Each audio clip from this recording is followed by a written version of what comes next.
جی سامعین، پروگرام شرارے میں ہوں آپ کا ہوسٹ رانا شاہد، اور آج کے پروگرام میں ہمارا موضوع گفتگو رواں ہفتے میں ہونے والی سیاسی ڈیولپمنٹس اور اس کے اثرات کے متعلق ہے۔ جنوری 2022 کا پہلا ہفتہ ہے اور پہلے ہی ہفتے میں اس ٹھنڈے ماحول کو، یک بستہ ماحول کو گرما دیا ہے ہمارے سیاستدانوں کی گرمی نے، اور خاص طور پر کل جو الیکشن کمیشن آف پاکستان کی سکروٹنی کمیٹی نے فارن فنڈنگ کیس کے حوالے سے جو رپورٹ دی ہے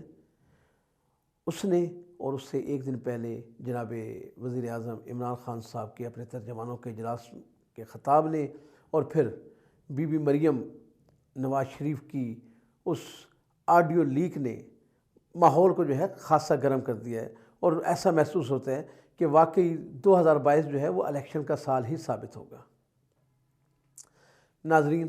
میرے لیے بڑی حیران کن بات ہے کہ کل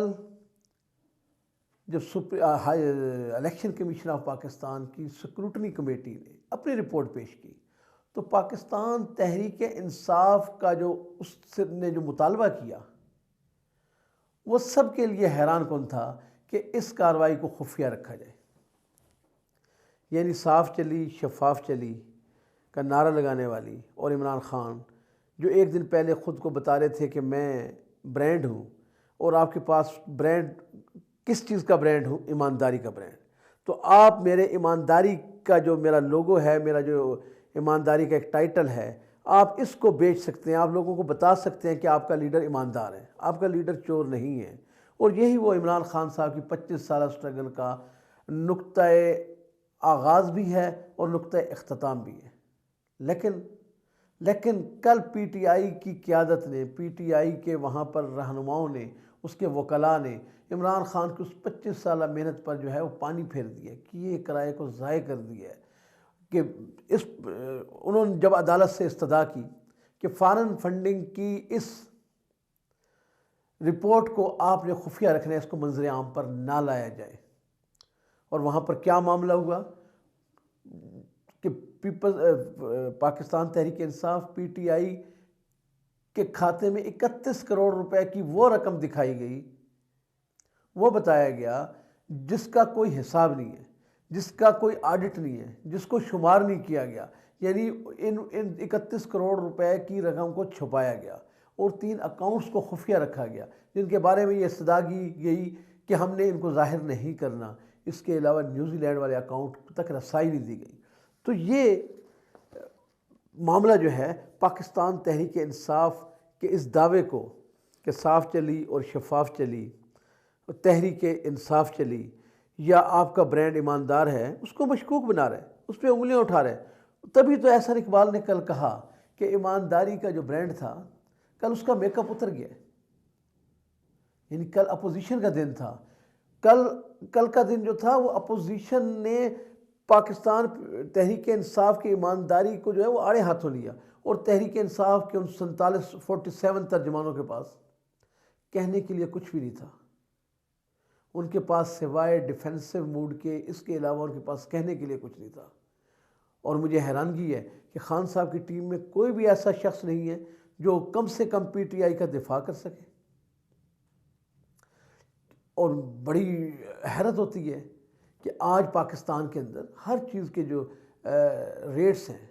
قیمتیں جو ہیں وہ 3 گنا بڑھ چکی ہیں، وہ سب کو پتہ ہے۔ پاکستان تحریک انصاف کے لوگوں کو پتہ ہے، چاہے وہ حکومتی لوگ ہیں، چاہے وہ اپوزیشن کے لوگ ہیں، چاہے وہ پاکستانی ہیں یا غیر پاکستانی ہیں، یا پاکستان سے باہر بیٹھے ہیں، سب کو پتہ ہے کہ پاکستان میں قیمتوں میں جو ہے ایک بھونچال آیا ہے، قیمتیں بڑھ گئی ہیں، مہنگائی ہوئی ہے، اور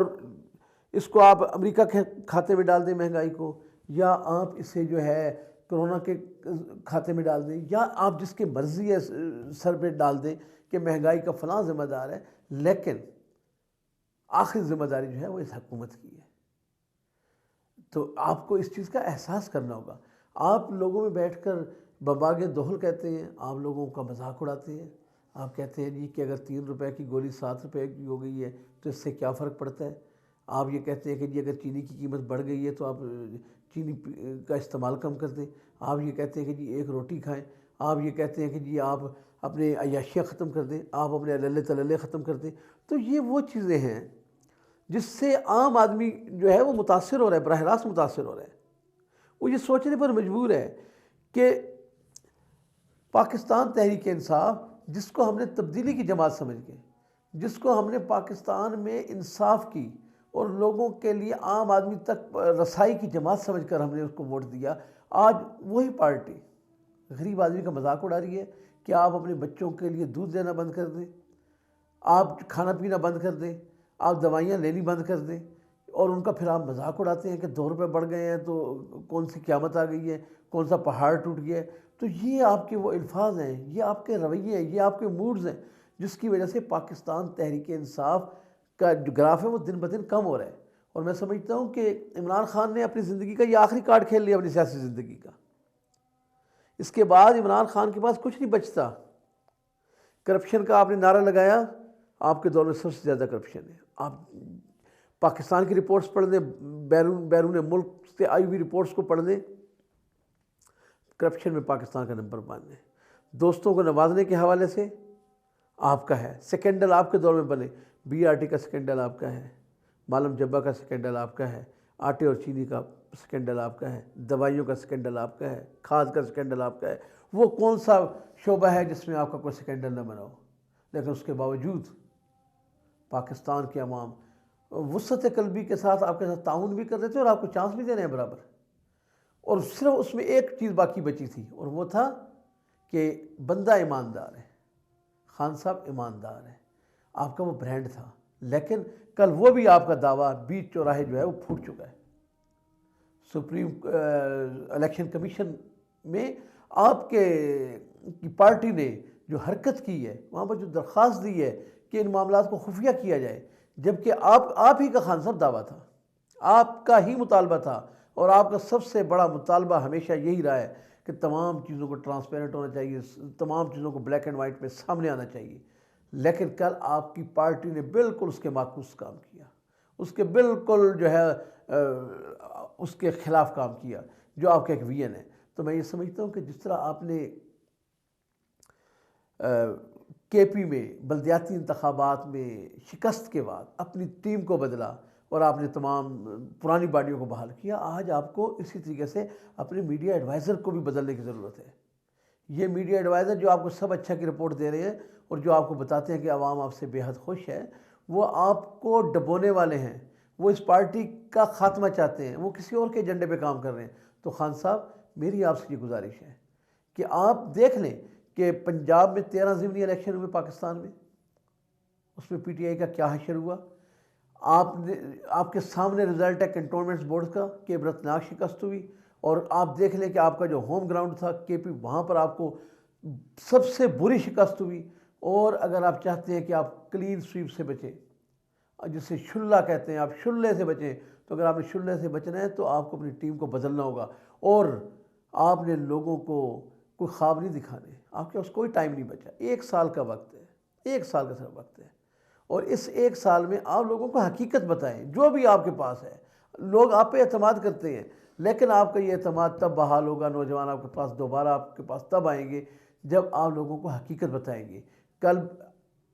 مثال کے لیے بہت کافی ہے کہ کل مریم نواز شریف کی ایک آڈیو لیک ہوئی ہے اور اس نے صحافیوں کے متعلق باتیں کی ہیں، لیکن آپ دیکھ لیں کہ میڈیا اس پہ خاموش ہے، عوام خاموش ہیں، آپ کے فالورز خاموش ہیں،